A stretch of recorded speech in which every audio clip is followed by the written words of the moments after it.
करते हैं ईवीएस समाधान की एक और लेक्चर में आप सभी का। और जो आज हमारा जो लेक्चर चल रहा था वो चला सेमेस्टर फर्स्ट, और फर्स्ट सेमेस्टर की बात करें पेपर फर्स्ट के तहत हमारी यूनिट नंबर 3 चल रही थी संकरण। प्रीवियस 2 लेक्चर के अंदर हमने अलग अलग संकरणों के बारे में पढ़ा था, और आज हम जो अपना संकरण स्टार्ट करने वाले हैं वो करने वाले हैं sp3 और D2 संकरण हम स्टार्ट करने वाले हैं। इसमें अगर आप देखोगे टोटल वैसे तो होते हैं 6 कक्षक, और अलग अलग बात करेंगे तो S का तो 1 कक्षक होता है, P के 3 कक्षक होते हैं, और D के कितने होते हैं 2 कक्षक होते हैं। कितने कक्षक होते हैं 2 कक्षक होते हैं। और ये ज्यामिति कौन से बनाते हैं अष्टफलकीय। किस प्रकार की ज्यामिति बनाते हैं अष्टफलकीय ज्यामिति का निर्माण करते हैं। अष्टफलकीय ज्यामिति का निर्माण करते हैं। किस प्रकार से होते हैं देखिए, ये वर्ग है ना, वर्ग के 4 तो कोनों पर होंगे और 2 होंगे ऊपर नीचे, इस प्रकार से स्थित होते हैं। और जिसकी जो संरचना है वो आपको स्क्रीन पर दिखाई दे जाएगी कि 4 तो क्या होते हैं, ये कोनों पर स्थित होंगे कक्षक, और 2 क्या होंगे इसके ऊपर व नीचे होते हैं। ठीक है, इसी प्रकार से बात करें 4 तो इसमें हो जाते हैं भूमध्य,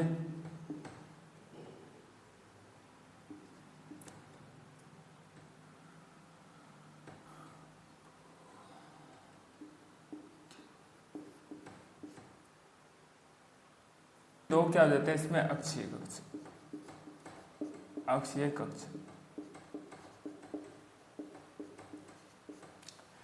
4 तो इसके अंदर भूमध्य कक्षक होते हैं और 2 क्या हो जाते हैं इसके अंदर अक्षीय कक्षक होते हैं। इस प्रकार से स्थित होता है। हमने जो बात की थी वो बात की थी sp3 D2 कक्ष की बात की थी। ज्यामिति की बात करें अष्टफलकीय होता है। कक्षक किस प्रकार से होते हैं, 4 वर्ग के कोनों पर स्थित होंगे, एक ऊपर व नीचे होंगे, और ये 4 कक्षक होते हैं भूमध्य कक्षक होंगे, 2 उसमें क्या पाए जाते हैं अक्षीय कक्षक पाए जाते हैं। अगर हम एग्जाम्पल की बात करें, उदाहरण की बात करें, तो इसमें पढ़ने वाले हैं F6 पढ़ेंगे, F5 पढ़ेंगे, जिनोन F4 पढ़ेंगे। जो F है यहाँ पर फ्लोरीन है। ठीक है, अगर हम बात करते हैं पहले एग्जाम्पल की SF6 की बात करते हैं, SF6 की। ठीक है, हम पहले क्या लिखने वाले हैं, S का इलेक्ट्रॉन, सल्फर का इलेक्ट्रॉन है, सल्फर आता है 16 नंबर पर। कितने आता है 16 नंबर पर आता है। तो इसका इलेक्ट्रॉन क्या लिखते हैं 1s2 2s2 2p6 3s2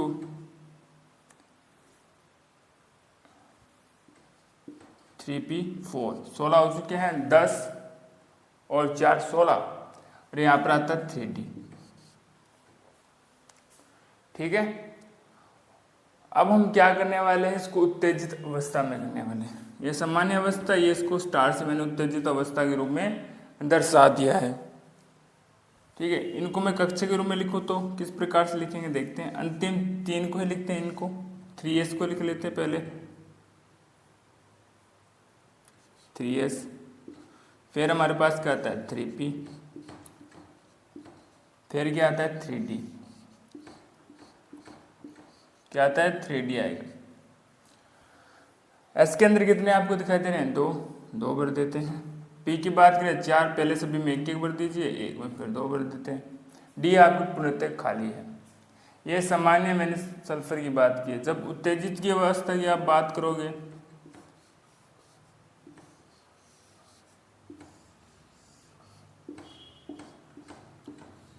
उत्तेजित अवस्था की बात करते हैं।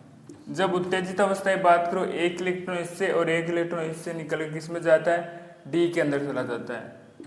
तो इस प्रकार से रह सकते हैं। ठीक है, और इस प्रकार से क्या बनाते हैं संकरण, sp3 और D2 संकरण बनाते हैं। sp3 और D2 संकरण बनाते हैं।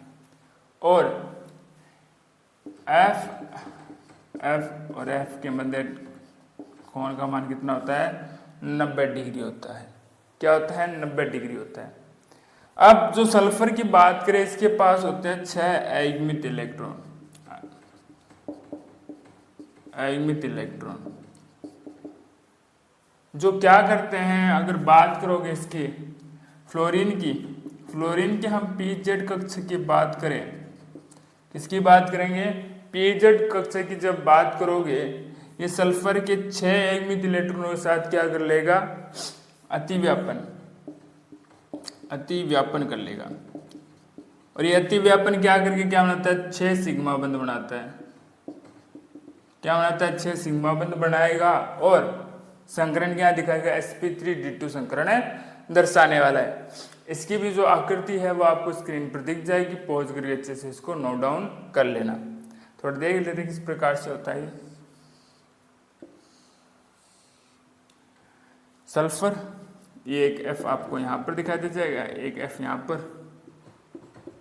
एक F आपको दिखाई दे जाएगा यहाँ पर, एक F यहाँ पर। तो ये इस प्रकार से एक ऊपर व नीचे इस प्रकार से इसकी ज्यामिति होती है। अगर हम एग्जाम्पल क्या है, IF5 है, आयोडीन और फ्लोरीन की बात करते हैं। अगर आप आयोडीन की बात करोगे, आयोडीन आता है 53 नंबर पर। कितने पर आता है, 53 पर। पहले इसका हम इलेक्ट्रॉनिक विन्यास लिख लेते हैं, 1s2 2s2 2p6 3s1 2 3p6 3d10 4s2 4p6 और 4d10, ठीक है। और 5s2 और 5p4 और 5d।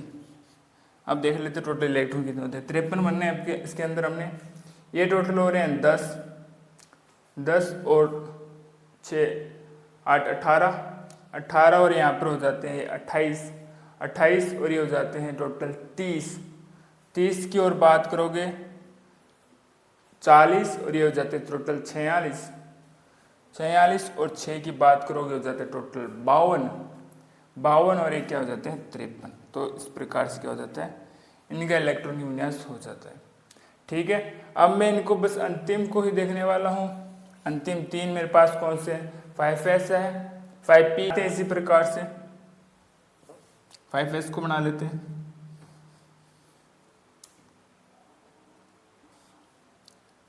और 5p को बना लेते हैं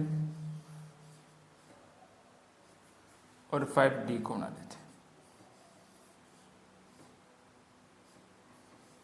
इस प्रकार से।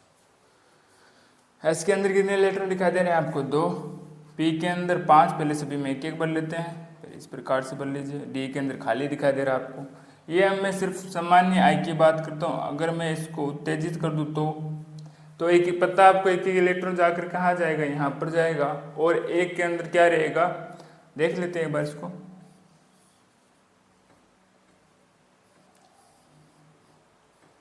उत्तेजित अवस्था में होने पर यहाँ पर एक इलेक्ट्रॉन रह जाएगा। और 5d की बात करें तो एक इलेक्ट्रॉन यहाँ पर आ जाएगा और यहाँ पर युग्मित अवस्था में, ठीक है। तो यहाँ पर आप देख रहे हो तो एक क्या होगा, यहाँ पर पेयर इलेक्ट्रॉन पाया जाता है युग्मित अवस्था में, इलेक्ट्रॉन युग्मित पेयरिंग में इलेक्ट्रॉन, एकाकी इलेक्ट्रॉन युग्म पाया जा रहा है। और बाकी यहाँ पर आप देख रहे हो 5 क्या है, यहाँ पर अयुग्मित इलेक्ट्रॉन पाए जा रहे हैं, जिसके कारण ये क्या दर्शाते हैं, I5। फ्लोरीन का वही pz जो कक्षक है वो इसके जो 5 सिग्मा बंध साथ है अतिव्यापन कर लेगा, और अतिव्यापन करने के बाद में क्या दर्शाता है, हमारे पास sp3d2 संकरण दर्शाता है। इसमें जो नोट देने बाद ध्यान देने योग्य बातें हैं, इसकी जो आकृति होती है वो होती है वर्ग पिरामिडीय, वर्ग पिरामिडीय होती है इसकी आकृति। पहली बात तो ये देनी, अष्टफलकीय नहीं होगी इसकी आकृति, ठीक है। दूसरी अगर बात करोगे अक्षीय व भूमध्य, इनके बीच तो कौन होगा वो तो 90 डिग्री होगा। अक्षीय व भूमध्य के बीच में कौन क्या होगा, 90 डिग्री होगा। परंतु अगर मैं बात करूं भूमध्य और भूमध्य की बात करूं, इनके बीच में कौन कितने होने वाला है, 90 डिग्री होने वाला है। इनके बीच में कौन कितना होगा, 90 डिग्री होने वाला है। तो ये हमारे पास इस एग्जाम्पल के थ्रू हमारी ये बातें आती है। अगर मैं जिनोन की बात करता हूँ, जिनोन आता है 54 नंबर पर। जिनोन कितने पर आता है, 54 नंबर पर आता है। तो 54 आने पर बस मैं इसको इसी चीज को लिख लेता हूँ। इलेक्ट्रॉन विन्यास हमने लिखा हुआ है। जो पी कक्षक वो पूर्णतः भर जाता है। करने वाले हैं वो किसकी बात करेंगे, जिनोन की बात करेंगे। जिस प्रकार से हमने आयोडीन का जो इलेक्ट्रॉन विन्यास किया था उसी प्रकार से क्या होगा, जिनोन का होगा। जिनोन 54 पर आता है तो हम इसकी क्या लेंगे, अंतिम बस जो 3 समूह है वही लेने वाले हैं। तो उसका अगर मैं लिखूं इलेक्ट्रॉन विन्यास 5s2 5p6 और 5d0, इसके अंतर्गत क्या होगा, जो पी कक्षक है वो पूर्णतः आपको भरा हुआ दिखाई देगा। ठीक है, अब क्या बना लेते हैं इसके अंदर, जिनोन के लिए बना लेते हैं पहले एस, पी के लिए 3 बना लीजिए और डी के लिए हम 5 बना लेते हैं इस प्रकार से। ठीक है, और जिनोन हम क्या कर देते हैं, उत्तेजित अवस्था के अंदर। पहले इसको भर लेते हैं, 2 इलेक्ट्रॉन इसमें आ रहे हैं, 2 इसमें आ रहे हैं, 6 पी के अंदर भरे, डी के अंदर 0 भरी जा रहे हैं। अब जब उत्तेजित अवस्था होगी ना, तब क्या होंगे कि जो इलेक्ट्रॉन है वो 2 इलेक्ट्रॉन तो क्या चले जाएंगे, डी कक्षक के अंतर्गत। देखते हैं,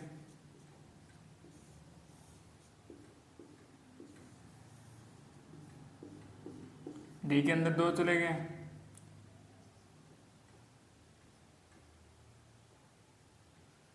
ठीक है, जहां हम आयोडीन की हम बात कर लेते हैं उसके अंदर जो युग्मित कक्षक थे, इलेक्ट्रॉन थे, एकाकी इलेक्ट्रॉन युग्म थे, वहां 1 थे, यहाँ पर कितने थे, 2 होंगे।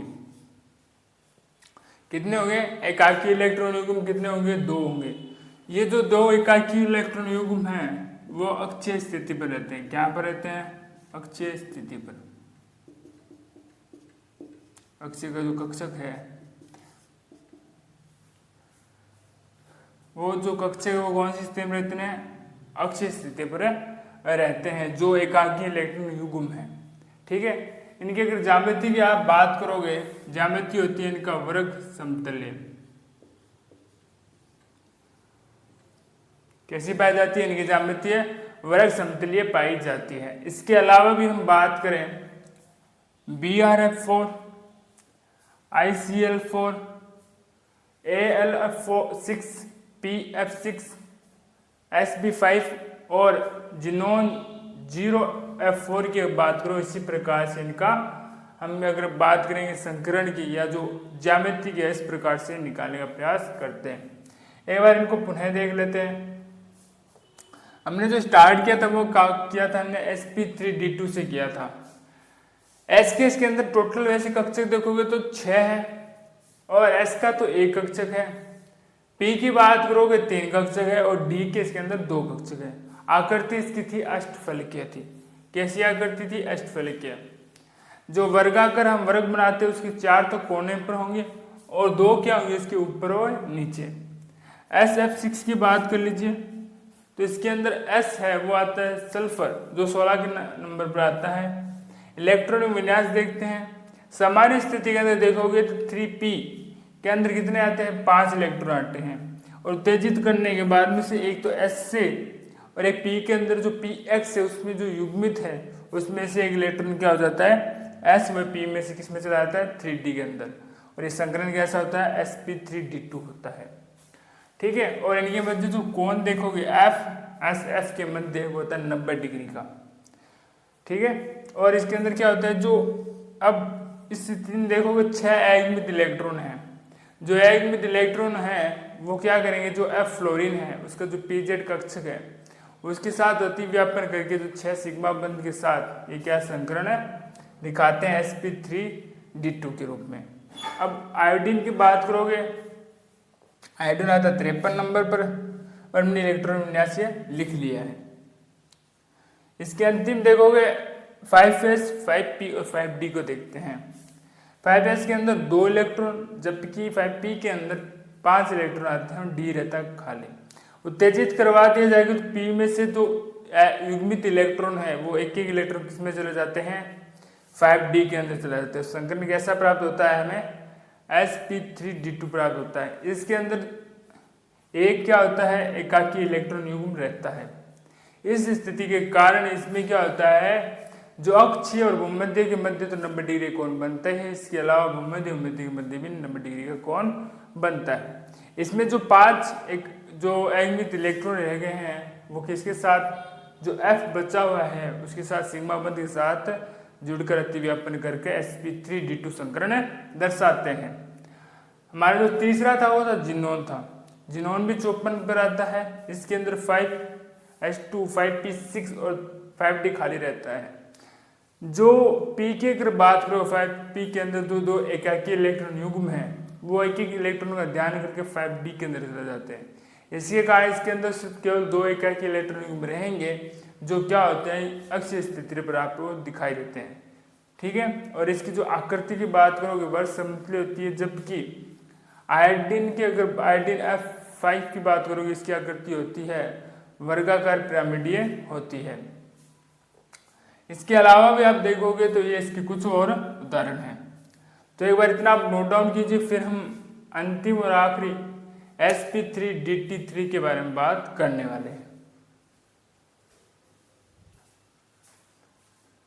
अंतिम में जो संकरण है वो है sp3dt3 है।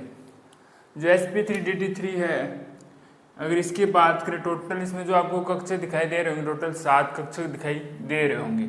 7 में से इनको हम 2 भागों में विभाजित कर देते हैं, 5 और 2 को। 5 की बात करें तो 5 होते हैं वो होते हैं सम पंच भुजाकार।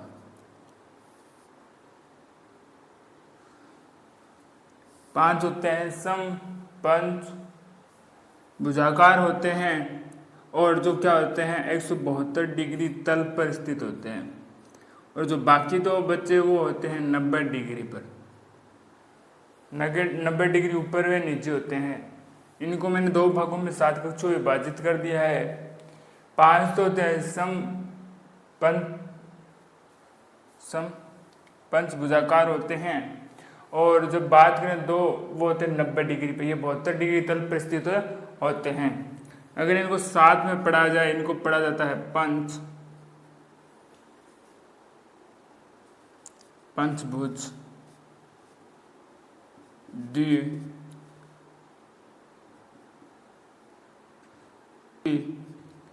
पिरामिडीय। साथ में क्या बोला जाता है, इसको पंच पिरामिडीय कहा जाता है। अब इसके अंतर्गत जो हम उदाहरण की बात करते हैं IF7 और जिनोन F6 की बात करते हैं। प्रीवियस एग्जाम्पल के अंदर हमने जो पढ़ा था वो sp3d2 के बारे में पढ़ा था, और यहाँ पर क्या पढ़ते हैं हम sp3dt3 के बारे में पढ़ते हैं। जो पहला है वो हमने पढ़ा था IF6 के लिए पढ़ा था, वहाँ पर sp3d2 के लिए, और यहाँ पर हम क्या पढ़ने वाले हैं IF7 के लिए पढ़ने वाले हैं। इलेक्ट्रॉनिक विन्यास जो आयोडीन का 53 पर इसी प्रकार से रहने वाला है, और जो इसके जो अंतिम 3 कक्षकों की अगर बात करोगे वो भी कुछ इसी प्रकार से रहने वाले हैं। परंतु यहाँ पर जो चेंज किया जाता है वो आ जाता है उत्तेजित अवस्था में। किसमें चेंज आ जाता है, उत्तेजित अवस्था में इसमें चेंज आ जाता है।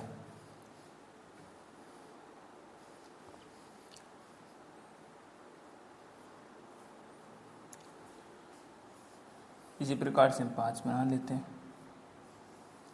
ठीक है, अब देखिए जो तीनों जो युग्मित इलेक्ट्रॉन हैं, तीनों एकाकी इलेक्ट्रॉन युग्म है, उन तीनों में से जो एक एक इलेक्ट्रॉन है वो कहाँ पर चला जाता है, 5d के पास चला जाता है इस प्रकार से, और यहाँ पर शेष एक एक बच जाएगा। ठीक है, तो टोटल इलेक्ट्रॉन कितने हो जाते हैं, 6 और 1 7 अयुग्मित इलेक्ट्रॉन रह जाते हैं, जो क्या करते हैं आप बताओ। जो F का जो pz कक्षक है, F का जो pz कक्षक है उसके साथ ये क्या कर लेता, अतिव्यापन। अतिव्यापन के दौरान यहाँ पर क्या देखने को मिल जाते हैं, 7 सिग्मा बंध देखने को मिल जाते हैं, और इस संकरण कौन सा दर्शाते हैं, sp3dt3 के रूप में दर्शाते हैं। अगर हम अगले एग्जाम्पल की ओर बात करें, हम जिनोन की बात करते हैं। जिनोन का हम सीधा यहाँ से उठा लेते हैं जिस प्रकार से प्रीवियस संकरण के अंदर उठाया था, और कुछ इस प्रकार से आपको दिखाई देता है 54 पर आता है जिनोन। परंतु उत्तेजित जब अवस्था की हम बात करेंगे थोड़ी सी अलग हो जाएगा। किस प्रकार से देखते हैं, पहले हम बना लेते हैं इनके लिए 5।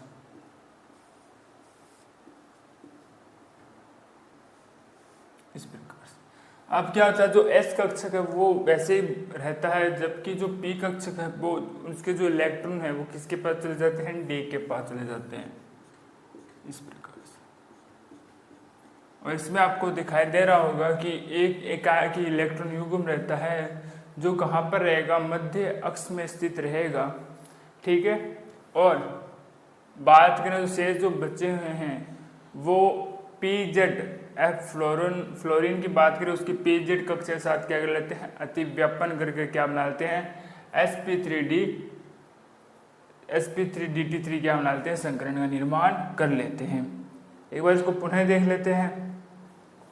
मैंने क्या कहा कि हम पढ़ रहे थे sp3dt3 के बारे में पढ़ रहे थे, जिसके अंदर टोटल 7 कक्षक होते हैं। उन जो 7 कक्ष को हम 2 भागों में विभाजित किया गया था, 5 फिर 2 के अंदर। 5 क्या होते हैं, समपंचभुजाकार के रूप में होते हैं जो 72 डिग्री तल पर स्थित होते हैं। शेष दो होते हैं वो 90 डिग्री ऊपर व नीचे होते हैं। साथ में इनको क्या बोला जाता है, पंचभुज द्विपिरामिडीय कहा जाता है। इसके अंतर्गत हम 2 उदाहरण की पढ़ते हैं, IF7 और जिनोन F6 के बारे में पढ़ते हैं। जब आयोडीन F6 के बारे में बात करोगे तब 7 बात करोगे तो हमने इसका क्या बना देते हैं, पहले इलेक्ट्रॉनिक विन्यास रख देते हैं। इलेक्ट्रॉनिक विन्यास बनने के बाद जिसमें जो 3 अंतिम हैं कक्षक उनमें क्या भर देते हैं, इलेक्ट्रॉनों को भर देते हैं। फिर इसकी उत्तेजित जब अवस्था देखोगे तो जहां हम बात करें P के 2 व S के 1 जो युग्मित इलेक्ट्रॉन है वो सभी क्या होंगे, डी कक्षक में चले जाते हैं उत्तेजित अवस्था में होने के बाद में। जिनोन जहाँ 54 पर आता है, यहाँ से सिमिलर हमने एलिक्स का इलेक्ट्रॉन विन्यास उठा लिया है। फिर हम जब उत्तेजित अवस्था करते हैं तो S में एकमात्र एकाकी इलेक्ट्रॉन युग्म रहता है जो इसके अक्ष में स्थित रह जाता है, और ये क्या दर्शाता है, sp3d3 क्या संकरण को दर्शाता है। आशा करते हैं आज का लेक्चर आपको अच्छे समझ में आया होगा, और जो प्रीवियस 3 लेक्चरों के अंदर हमने जो संकरण को भी पढ़ाया वो भी आपको अच्छे समझ में आया होगा। फिर भी मन के अंदर कोई डाउट्स रहता है, कोई समस्या रहती है तो उसको कमेंट बॉक्स में लिख दीजिएगा। आने वाले क्लास के अंदर उसका जरूर सलूशन दिया जाएगा। मिलते हैं आपको एक और नए लेक्चर में, तब तक के लिए धन्यवाद।